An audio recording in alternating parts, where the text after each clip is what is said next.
Fala, coração! Depois de termos feito a leitura, análise e interpretação dos 9 livros da lista de leitura obrigatória da FUVEST, chegou a hora de fazer aquela revisão pensando na primeira fase que se aproxima. Vamos lá, coração? Cronologicamente falando, primeiro livro publicado 1853, Opúsculo Humanitário, de Nísia Floresta. Primeiro, coração, opúsculo vem de opus. Opus, obra. É uma obra pequena, uma obra menor. É essa a ideia da palavra. Não se trata de uma obra literária. São 62 artigos de opinião que ela reúne no livro. É uma obra muito mais pedagógica do que literária. E nesse sentido, nós temos então a única obra das 9 dentro de um gênero dissertativo argumentativo. Ela está apresentando ideias e emitindo opiniões. Beleza? Ela foi pioneira, sim, a Nísia Floresta, no que diz respeito à educação feminina, educação para mulheres. Ela era dona, diretora de uma escola no Rio de Janeiro, voltada para as meninas da classe mais alta, evidentemente, oferecendo as mesmas disciplinas que eram oferecidas aos meninos. Isso enfrenta oposição, isso, óbvio, vai enfrentar, o machismo da época. Beleza? Agora, coração, cuidado, O que vai fazer a Nísia Floresta ao longo desses 62 artigos? Ela viaja por vários países e ela vai analisando diversas sociedades, sempre estabelecendo uma relação entre a educação que era oferecida às mulheres e o nível de civilização atingido por aquela sociedade. Beleza? Quanto melhor fosse a educação oferecida às mulheres, melhor seria a sociedade, na opinião da Nísia Floresta. E aí ela vai elogiar a Alemanha, ela vai elogiar Inglaterra. Nos Estados Unidos ela faz referência a um livro, A Cabana do Pai Tomás, tendo uma postura ideal na visão dela. E ela critica bastante o que fez Portugal, principalmente em relação às colônias, França e Brasil. Evidentemente, ela é crítica em relação ao que existe no Brasil. Vamos tomar um cuidado bem grande aqui. Ela tem o mérito dela inquestionável, só que chamar a Nísia Floresta de feminista é um certo exagero. Ela quer o quê? Uma formação melhor para a mulher, que a mulher pudesse ter acesso ao ensino, o que seria hoje o ensino básico, o ensino médio. Beleza, coração? Em momento algum ela fala da mulher inserida no mercado de trabalho. Ela fala da mulher como dona de casa, cuidando do marido e dos filhos e tendo uma boa formação, principalmente na linha da moral e da religião. Beleza? Então ela sempre relaciona aí, a boa formação com uma formação religiosa. Mesmo quando ela se coloca ali contra a escravidão, na verdade ela é contra a escravidão porque ela não quer a escrava, a mucama, cuidando dos filhos no lugar da mãe. E até, como acontecia com as amas de leite, amamentando a criança no lugar da mãe. Então é esse o foco dela. O foco dela é o ambiente doméstico e é a mulher enquanto formadora dos filhos. Tudo bem? Então vamos tomar um cuidado aí, Ela tem o seu papel, ela tem o seu mérito, mas feminista é um certo exagero. Belezinha? Chegando aqui, coração, segundo livro da lista. Nebulosas, Narcisa Amália, é outra descoberta aí da FUVEST, Nessa lista só com mulheres. Mais uma pioneira no mundo do jornalismo, primeira mulher a trabalhar num jornal. A Narcisa Amália, com 20 anos de idade, publica este livro, Nebulosas, um livro de poesia, portanto, gênero lírico.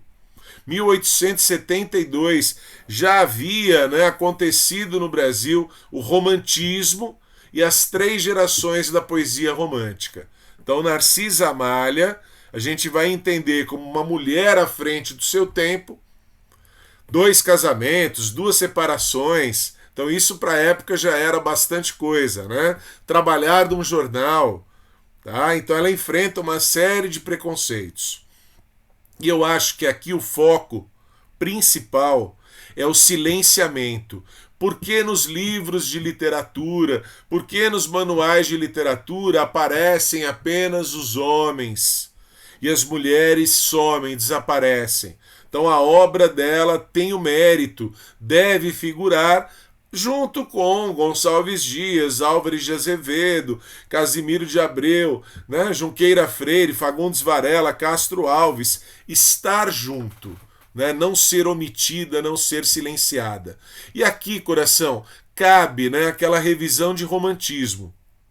Movimento romântico acontece ali na primeira metade do século XIX no Brasil. É um movimento feito pela burguesia para a burguesia. E aí, lógico, vai representar os valores burgueses. Quem é o centro do mundo? Eu, sujeito, eu, indivíduo, eu, ego, egocentrismo. O que me torna único e diferente de todos? O meu sentimento, sentimentalismo. A realidade não percebe o quanto eu sou o centro do mundo, então eu fujo da realidade.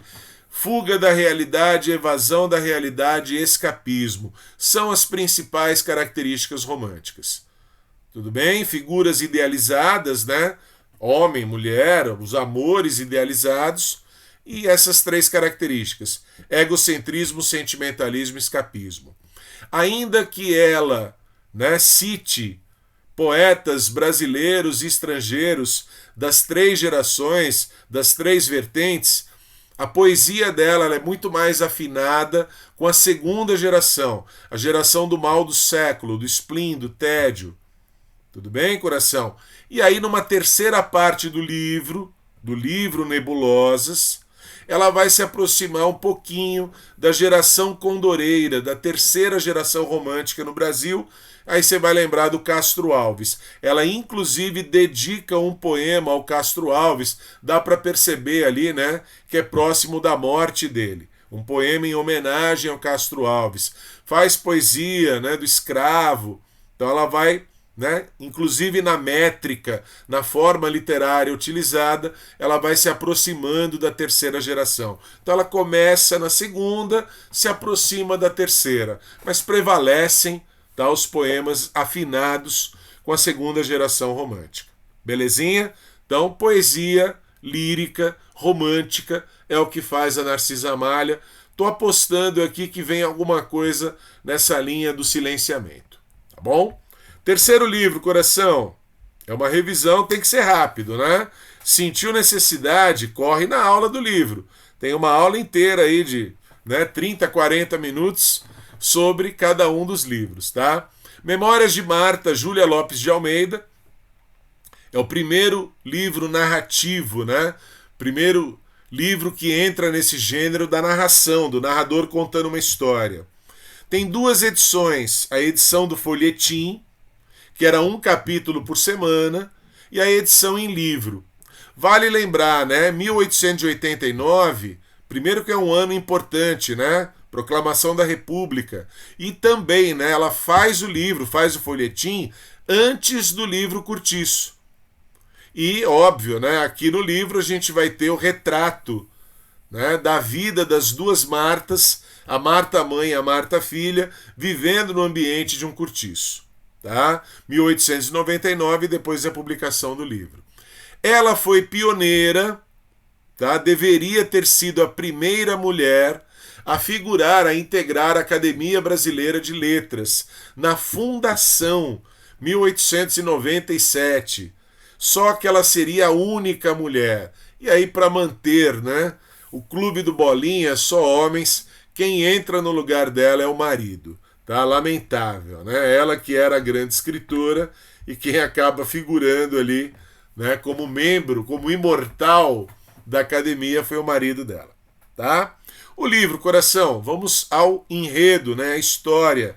É um livro de memórias, então quem conta a história em primeira pessoa, fazendo suas memórias, suas lembranças, é a Marta, né, menina, que agora já adulta recupera o passado e praticamente dedica o livro, né, à memória da mãe dela, também chamada Marta. Tudo começa, coração, com a morte do pai, né? Este pai, uma figura um tanto ali controvertida, acaba se envolvendo no comércio, era um caixeiro viajante, é assaltado, é roubado, é uma história bem mal contada ali. Na versão do folhetim, ele comete suicídio. Na versão do livro, ele simplesmente morre, dá uma amenizada, né, na história. E aí, isso vai resultar no quê, né? A mãe Marta e a filha Marta vão ter que cuidar da vida, vão ter que mudar de vida, né? Ela que tinha uma vida burguesa, uma vida de classe média alta, ela vai ter que ir para um cortiço, habitação popular, habitação coletiva, pobreza, e a mãe Marta vai ter que trabalhar para fora. Ela não sabe fazer nada, as mulheres não são preparadas para isso. Perceberam? Dá para fazer uma questão aqui, comparando, né, o opúsculo humanitário, a formação da mulher. Aqui a mulher não sabe fazer nada. Então como é que ela vai agora se virar? Ela vai lavar roupa para fora. Vai aprender a fazer um trabalho que ela nunca fez. Isso para cuidar da filha. E aí a narradora, né, filha, depois de adulta, distante no tempo, distanciada no tempo, reconhece o quanto ela foi chata, o quanto ela foi desagradável com essa mãe. A mãe tendo ali que se sacrificar por ela para poder alimentar as duas, cuidar das duas, e ela o tempo inteiro ali não aceitando essa mudança de vida. Porque as outras meninas têm e eu não tenho mais, né? Então a menina Marta não aceita e incomoda bastante a mãe num primeiro momento. Ela vai acabar indo para a escola, e na escola o papel fundamental aqui é da Dona Ninha. A Dona Ninha é a professora que reconhece na menina Marta a inteligência, a potencialidade para vir a ser uma nova professora. E aí incentiva a menina a estudar, tá? Basicamente a história é essa, né? Ela vai mudando, lógico, né? Da infância para a adolescência, vai ficando ali, né, mais madura, vai aceitando um pouco mais a realidade. E aí quando ela começa a trabalhar como professora, ela consegue ajudar a mãe e as duas saem do cortiço. Então isso é uma vitória ali, né, enorme. Pensem, nós estamos ainda no final do século XIX. Então é com o trabalho da mulher que ela consegue essa conquista, sair do cortiço e ir para uma outra casa, uma casa melhor, num lugar melhor. Isso ela conquistou com o próprio trabalho. Percebam, diferente daquela visão lá da Nízia Floresta. Aqui é uma mulher independente, uma mulher autônoma, é uma mulher que trabalha. Só que apesar disso, coração, o livro está numa linha bem realista, até naturalista, né? Mostrando o ambiente do cortiço, né? A miséria, a pobreza. Só que, né, nós temos resquícios do movimento romântico neste livro. A Marta, de menina, moça, né, uma adolescente, uma jovem, acaba se apaixonando e tendo ali uma frustração amorosa. Então ela é bastante insegura, né? Perdeu aquela posição social e isso trouxe a ela uma insegurança total. Ela se acha feia, ela não se acha, né, desejada pelos homens. E aí ela está naquela atitude de completa rejeição. De tanto a mãe insistir, ela acaba aceitando um casamento com Miranda. Miranda é um homem bem mais velho do que ela, tá? E aí, né, a mãe insistiu, por quê? Porque não pegava bem na época a mulher ficar solteira. Então vejam, né? Isso é o padrão de moralidade do final do século XIX. A gente está acompanhando cronologicamente aí essa questão. Então é uma mulher que trabalha, ela já tem autonomia e independência porque trabalha, mas mesmo assim, de tanto a mãe insistir, ela acaba se casando com Miranda. É um bom homem, vai cuidar bem dela, vai tratar bem dela, mas assim, não era apaixonada, não gostava dele. Beleza? Então, simplesmente para manter as aparências sociais. E aí, praticamente, a mãe, né, vendo a filha trabalhando e casada, cumprir a minha missão, posso morrer. Né? A mãe logo em seguida morre e ela faz aquela homenagem à grande heroína do livro, que foi essa mãe que se sacrificou por ela.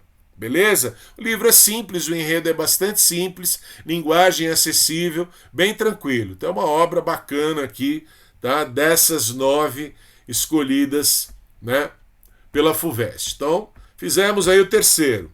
Tô chegando, coração, no 4º livro.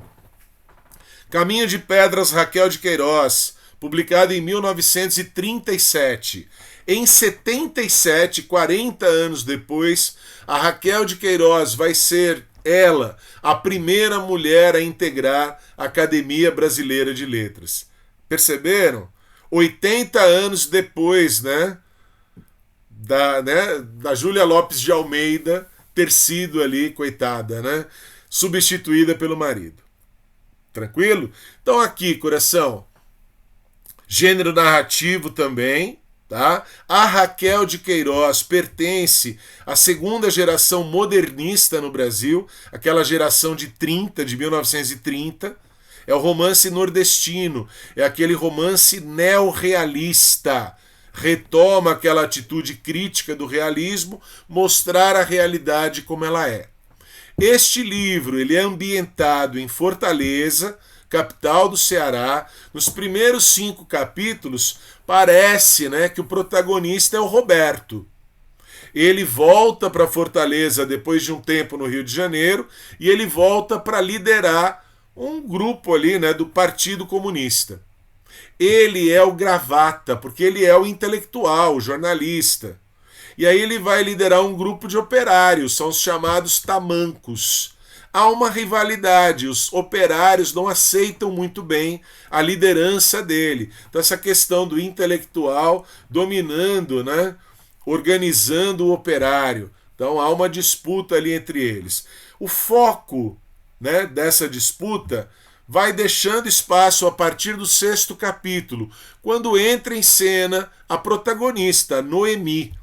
Noemi, casada com João Jacques, tem um filho chamado Guri. Ela trabalha na fotografia, ela é balconista numa loja de fotografia.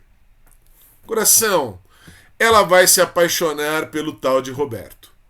Beleza? Então o casamento dela tá ali sem graça, né? Caiu naquela mesmice, naquela rotina, e ela se apaixona pelo Roberto. Ela vai jogar tudo para cima e ela vai lutar por essa paixão. Então vamos pegar o foco aqui. Beleza? 37 é um momento bem complicado da história do Brasil, é o início do Estado Novo, né, do Getúlio Vargas, a perseguição aos comunistas. A dona Noemi acaba com o casamento dela, João Jacques vai embora para o Rio de Janeiro, ela fica sozinha com o Guri e ela vai se unir ao Roberto.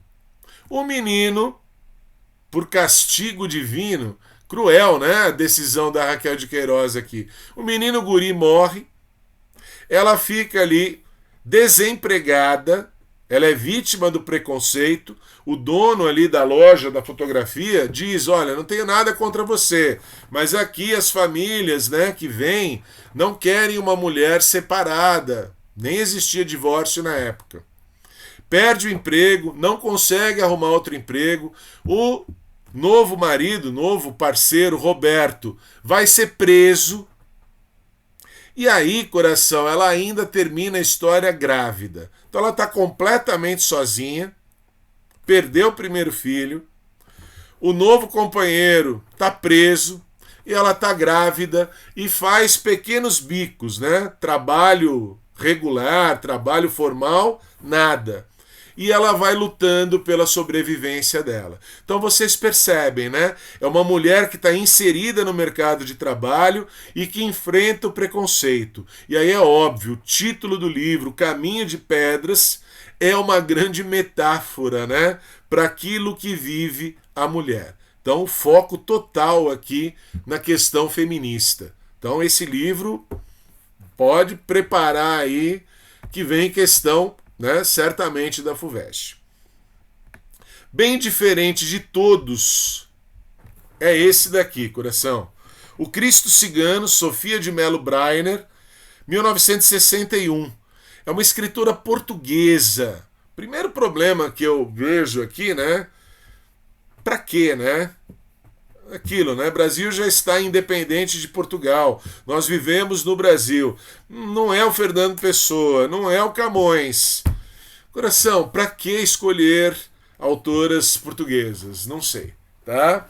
Eu sou contra, tá? Principalmente este livro que não tem nada a ver com o foco do vestibular, tá? E nem com a carreira dela. Então vamos lá, vamos falar do Cristo Cigano. Gênero lírico, poesia, né? Já é o segundo, Nebulosas também era.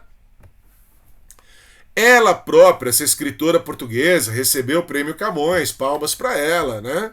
Até aí.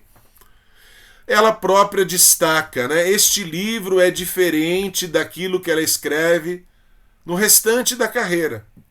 Então é um livro único, é um livro diferente de todos. E justamente por quê?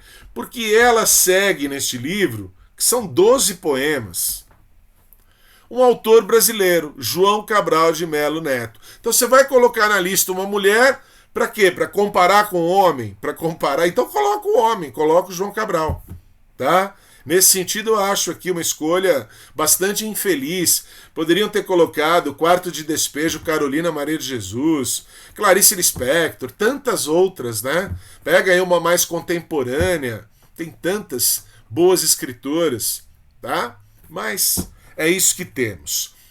O livro nasce, coração, de uma conversa do João Cabral, né, que era diplomata e vivia em Sevilha na Espanha, com a Sofia de Mello Breiner. O João Cabral conta, né, de uma escultura que existe numa das igrejas de Sevilha. E aí uma lenda que cerca a realização dessa obra. O escultor que foi contratado para aquilo queria um modelo. Mas ele queria um modelo para quê? Para representar a agonia de Cristo. A agonia de Cristo na cruz. Como é que ele vai conseguir um modelo para isso? E aí, né, espero que seja realmente lenda, né, porque é uma história um tanto quanto absurda, né, acaba matando um cigano que tinha lá o apelido de El Cachorro. Por isso que pode ser o Cristo Cigano ou o Cristo Cachorro. Então, evidente, os 12 poemas repetem o estilo do João Cabral de Melo Neto, poeta arquiteto, poeta engenheiro, é o racional, ele faz poesia lírica como se ele estivesse ali dissertando. Uma poesia extremamente racional, anula a figura do eu lírico. E a metalinguagem vai estar preponderando. É a poesia sobre a poesia, é a poesia sobre o fazer artístico, a criação artística. Até que ponto, né, vai a criação artística? Quais os limites dessa criação? Então aqui a faca, que é um símbolo dentro da poesia do João Cabral, aquela poesia incisiva. Lembre, João Cabral é o autor do Morte e Vida Severina, né? Então uma faca só lâmina. Aqui é uma faca literal, que vai matar o modelo, que é esse cigano, e é uma faca também, né, simbólica, metafórica, na criação artística, né? Então é isso, o livro, realmente não entendi essa escolha, né? E estou ainda querendo ver como é que essa obra vai ser abordada aí, tá bom? Chegando, coração, no melhor livro da lista dos 9 livros, tecnicamente falando, literariamente falando, As Meninas de Lígia Fagundes Telles, com certeza é o melhor da lista. 1973, ela publica o livro, no auge da repressão, no auge da ditadura militar no Brasil. O livro é gênero narrativo, tá? É um retrato de uma época. Tudo bem? Então ela vai colocar nessa obra todo aquele movimento da contracultura, movimento hippie, ela vai citar o Jimi Hendrix, ela vai citar Chico Buarque e Caetano Veloso, ela vai citar Jean Paul Sartre. Então é o retrato de uma época. E tecnicamente falando, é a obra mais ousada. Nós temos uma narrativa polifônica, várias, fonia, voz, várias vozes, sempre vozes femininas. Além de uma narração em terceira pessoa identificada com a própria autora Lígia, tá? Nós temos 3 grandes personagens femininas. São 3 colegas que vivem, né, no mesmo pensionato. É um pensionato para meninas, para estudantes. Meninas aqui em transição para a vida adulta. São 3 universitárias. Então as vozes vão se multiplicando. Beleza? Então o espaço reúne, né, as 3 figuras e são figuras típicas daquele começo de anos 70, 1970 no Brasil. A figura que mais aparece, Lorena Vaz Leme, Lena, estudante de Direito, assim como foi a Lígia Fagundes Telles. Eu vejo aqui, né, muito um alter ego da própria Lígia. Família rica, família tradicional, né? Ela está lá mergulhada nos livros, ela está sempre pensando, sonhando. Ela é virgem e tem um amor platônico pelo doutor Marcos Nemésios, doutor MN.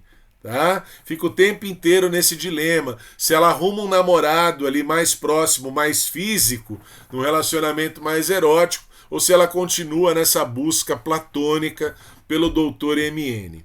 Tá? Segunda figura, Lia de Mello Schultz ou Leão. Ela é filha, né, de um alemão com uma mulher nordestina, estudante de ciências sociais. Ela é a militante, ela é engajada. Tudo bem? Militante comunista, ela vai participar do movimento da guerrilha, ela tá lá, né, esperando um namorado, o namorado tá preso. Tem aquela época que vão sequestrar embaixador para trocar por presos políticos. E o namorado dela vai para Argélia. Então ela está preparando a viagem para ir para Argélia e encontrar esse namorado. Momento da repressão no Brasil, pós AI-5, né, de 68. E a terceira figura, a terceira menina, Ana Clara Conceição ou Ana Turva. De Clara não tem nada, é Turva, porque ela é estudante de psicologia, mas o tempo inteiro ligada às drogas. Então você tem aqui, né, famoso sexo, drogas e rock and roll, quase, né? Você tem a política e a questão política prevalecendo. A Ana Clara Conceição tem um namorado, mas ela, né, de origem humilde, de origem mais pobre, ela quer se casar com um homem rico para se dar bem na vida. Só que as drogas atrapalham o tempo todo. Aqui eu não vou contar o final, não. Vai para a aula, vai ler o livro que é o melhor da lista. Tem até filme, coração, tá? Aqui eu acho que vai bem nessa linha da polifonia, das várias vozes femininas. Beleza? Aposta, né? Vamos indo para Balada de Amor ao Vento, obra de uma escritora moçambicana, africana. Então aqui, gênero narrativo, mais uma vez.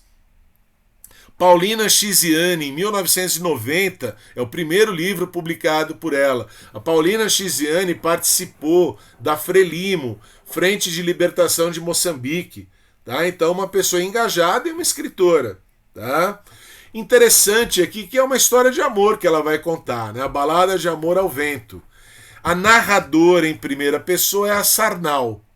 E aí ela vai contar a vida dela e os amores dela. Tá? O grande amor dela é o Muando. Quando ela se interessa pelo Muando, o Muando é um seminarista, ele está estudando para ser padre. E ele, ao contrário da grande maioria ali, ele acredita, por ser católico, na monogamia. um único casamento. Tudo bem? Ele já está prometido, já tem lá uma outra, né, figura em vista, uma outra mulher em vista. E aí a Sadnal se sente péssima, ela estava apaixonada por ele, é o primeiro amor, a primeira paixão, e ela é preterida. Tá? Tenta esquecer, está lá sofrendo, quando ela é escolhida para ser, né, a esposa, a primeira esposa do futuro rei. A gente está entendendo o rei aqui como tribos, né? Numa época em que ainda eram tribos ali. E é o Nigila. O que acontece? Ela fica feliz da vida, porque é óbvio, ela vai ter uma série de regalias.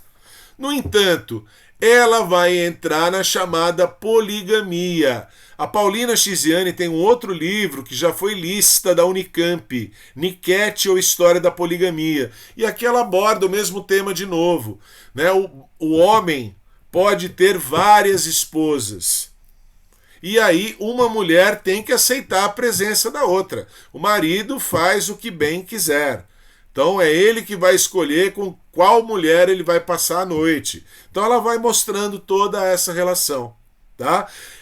Coração, de enredo, de história interessante, de livro gostoso para ler, esse é o mais legal da lista. As Meninas é o melhor, mas o mais legal para ler, o mais interessante é o Baladas de Amor ao Vento. E aí tem uma série de reviravoltas, é um livro bem legal.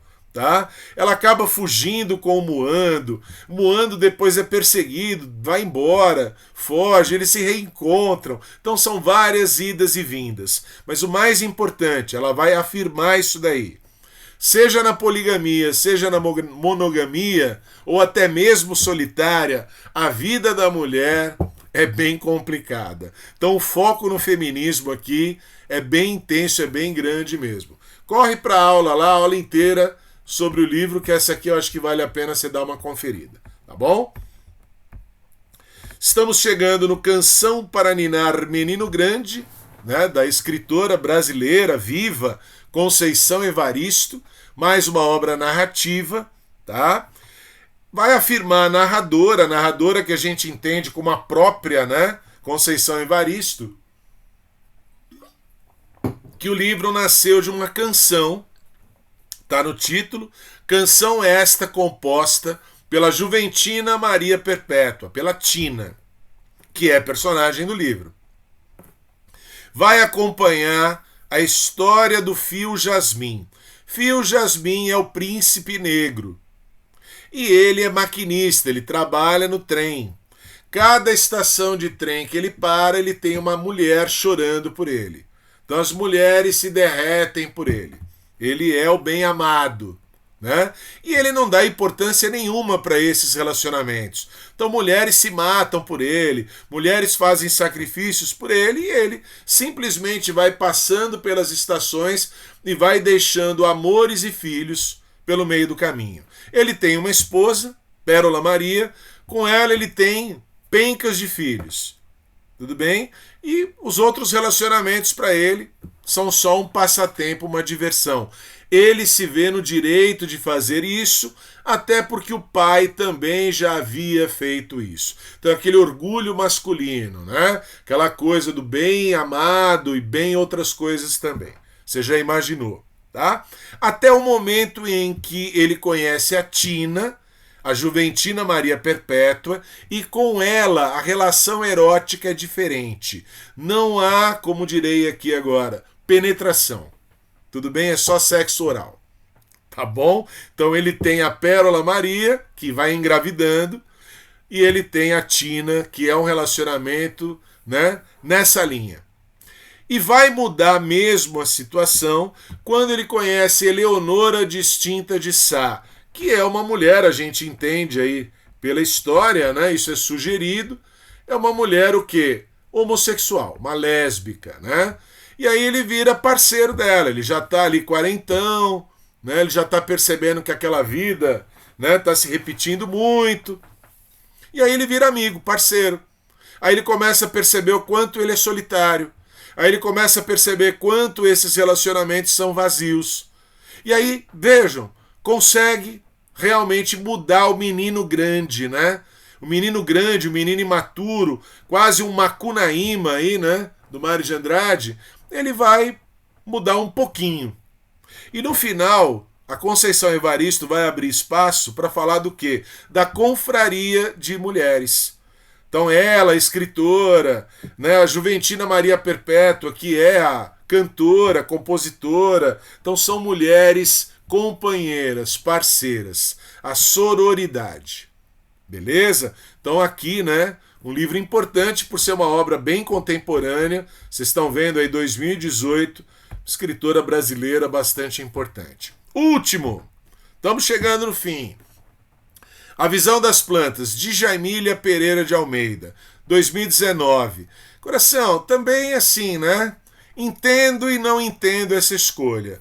É uma escritora de origem angolana, mas que se declara portuguesa. Então imaginem uma angolana vivendo em Lisboa. Vai sofrer preconceito? Vai.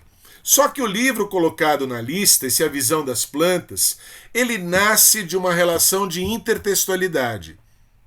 Ela lendo um escritor português chamado Raul Brandão, um livro chamado Os Pescadores, ela encontra lá um personagem, o Capitão Celestino. E aí, a partir daquele trecho do que ela leu, ela pega esse personagem emprestado e escreve um livro sobre ele. Beleza? É esse o foco do livro. Quem é esse Capitão Celestino? Aí é que está o problema, né, coração? Esse livro não tem nada a ver com o tema principal aí do feminismo, a questão da mulher, está totalmente fora. Esse Capitão Celestino era capitão de um navio negreiro e foi o responsável pela morte, né, de dezenas de escravos. Né? Dezenas de africanos morreram nas mãos dele. Então, um homem cruel, um homem assim, sem muitas qualidades, né?